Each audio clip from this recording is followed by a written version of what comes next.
Hello, good morning everyone. চলে এসেছি, বাড়ি থেকেই বেরোলাম জাস্ট। যাচ্ছি বারাসাতে কাজের জন্য। এটা আমার ফার্স্ট ব্লগ, আগে কখনো ব্লগ করিনি।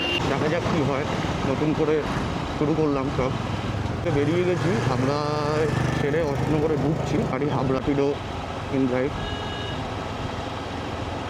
বারাসাত যাবো, গিয়ে ওখানে র্যান্ডম বুকিং তো পাওয়া যায় না, একটু ওয়েট করতে হবে। ওয়েট করে দেন বুকিং ঢুকলে ওখান থেকে কলকাতা বেরিয়ে যাবে। বুকিং একটা ঢুকেছে, কাস্টমার মেসেজ করছে, একটা কল করে নিই, কনফার্ম করে নিই কোথায় আছে।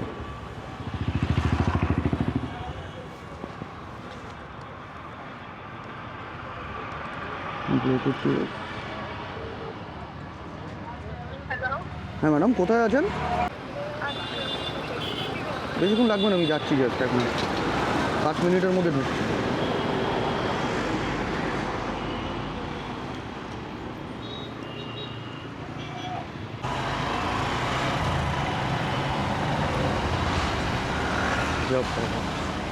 আবার গেট পড়েছে, সেলও পড়েছে।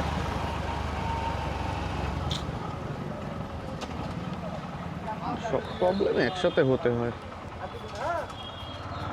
ঘড়ির কাঁটায় বাজে 12টা 4। লাস্ট কথা হয়েছিল দুপুরে, এখন মানে পরের দিন পড়ে গেল, নেক্সট ডে হয়ে গেল। এবার 12টার পরে আবার সময় গেলাম, কারণ সেই সুযোগটা করে উঠতে পারিনি দুপুরে বা বিকেলের দিকে যে আমি ভিডিও করবো। খুবই চাপ ছিল আজকে একটু। যখন আমি সোদপুর ছিলাম, সোদপুর থেকে আমি সল্টলেক স্টেডিয়াম গেলাম। স্টেডিয়াম থেকে ওখান থেকে আবার প্ল্যানেট গেলাম। প্ল্যানেট থেকে আবার কোথাও একটা গেছিলাম, মনে পড়ছে না, যাই হোক। বাবুঘাট গেলাম। বাবুঘাট থেকে দমদম জংশন পর্যন্ত একটা রাইড পেয়ে গেছিলাম। ওখান থেকে এয়ারপোর্টের থেকে একটা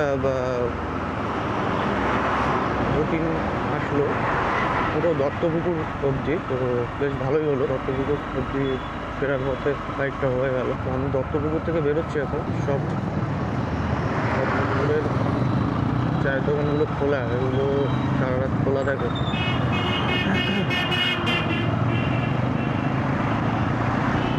উজান যারা এদিকে থাকে, ওই বারাসাত হাবড়া অশোকনগর এলাকার চা প্রেমীরা অবশ্যই উজান চিনবে। এখন যাচ্ছি বাড়ির দিকে, অনেকটা রাত হলো। মোটামুটি আজকে কাজ খারাপ হয়নি, ভালোই হয়েছে। কিন্তু আমার সাথে আজকে একটা কেস ঘটেছে।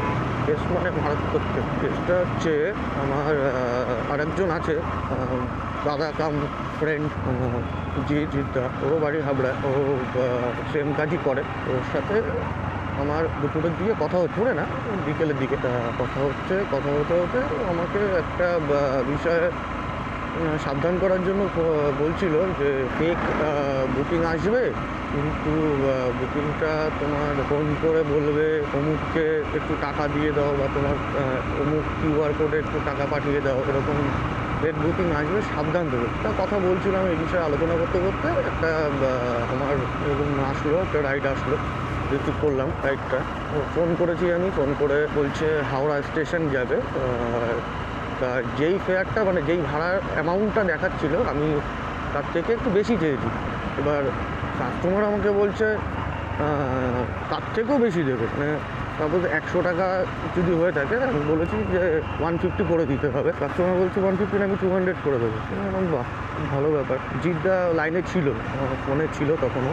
এবার আমি লোকেশানে গেলাম। লোকেশানে যাওয়ার পরে কাস্টমার আমাকে ফোন করে বলছে অমুক হসপিটালের সামনে একটু যান, আমার ওয়াইফ আছে হসপিটাল বিল কাউন্টারে আছে, ওখানে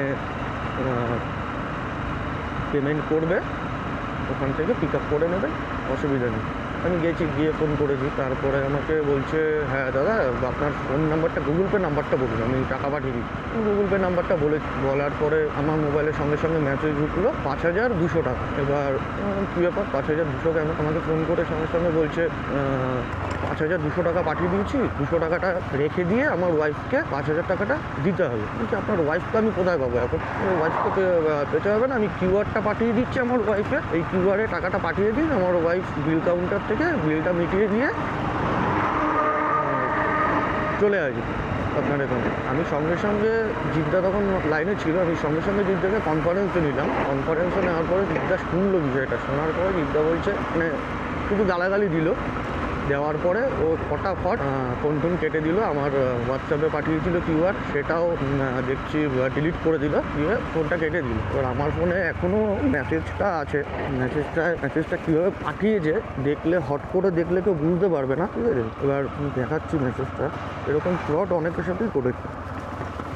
এই যে message, 5,200 credit to your account নাম্বারের লাস্টের ওই ডিজিট দিয়ে করে পাঠিয়ে। যে খেয়াল করবে না বা যে একটু বুঝতে অসুবিধা যাদের, সে তো এরকম যদি র্যান্ডম পাঠিয়ে দেয়। আমি তো দেখে অবাক, মানে ভাবা যায় এরকম রকমের ফ্রড কি চলছে। সাবধান করতে দেওয়া উচিত সবাইকে, আমি তো সেটাই বলবো। ভাই যে এরকম দেখবে সে সঙ্গে সঙ্গে ফোন কেটে দাও, রিপোর্ট করে দাও। আমি একবার ভেবেছিলাম যে রিপোর্ট করে দেবো কি না, ভাবলাম ও করেও বা কী হবে, ও ফোন নাম্বার চেঞ্জ করে নেবে, দিয়ে আবার কারোর সাথে এরকম ফ্রড করবে। আজই এটা এয়ারপোর্টের থেকে লাস্টের যে বুকিংটা করলাম এটা পাবো আশা করিনি, তারপরেও অনেক কষ্ট করে তুলতে হলো, কারণ তোর থেকে পিক আপ নট অ্যালাউ থাকে, ধরতে পারলেই ফাইন করে দেবে, বসিয়ে রেখে দেবে। কাস্টমারকে আমি সেভাবেই বলেছি, বললো না সবাই তো যাচ্ছে, আপনি কেন আসতে পারবেন না? ঠিক আছে আমি যাচ্ছি, তাহলে অসুবিধা হলে আপনার দায়িত্ব। ঠিক আছে আসুন, সেই জন্যই গেছি, নাহলে যেতাম না।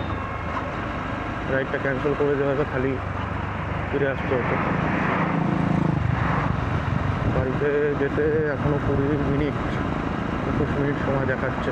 হ্যাঁ হ্যাঁ হ্যাঁ হ্যাঁ, দৌড়া মাঝখানে চলে আয়। সত্যি রাত হলে পরে রাস্তা ফাঁকা পেলে ওদেরও কি একটা শুরু হয়ে যায়, তো বেশিরভাগ গলির মধ্যে দেখা যায়। 2 নম্বর গেট, রাইট টার্ন নেব, রাইট টার্ন নিয়ে সোজা চলে যাচ্ছে বাণীপুর চৌমাথা, বাঁদিকে চলে যাব আমি গৌরবঙ্গ রোড। কাণ্ড দেখো। তো বাড়ির কাছাকাছি চলে এসেছি, আজকে এই অবধি, আবার দেখা হবে নেক্সট ভিডিওতে। Good night.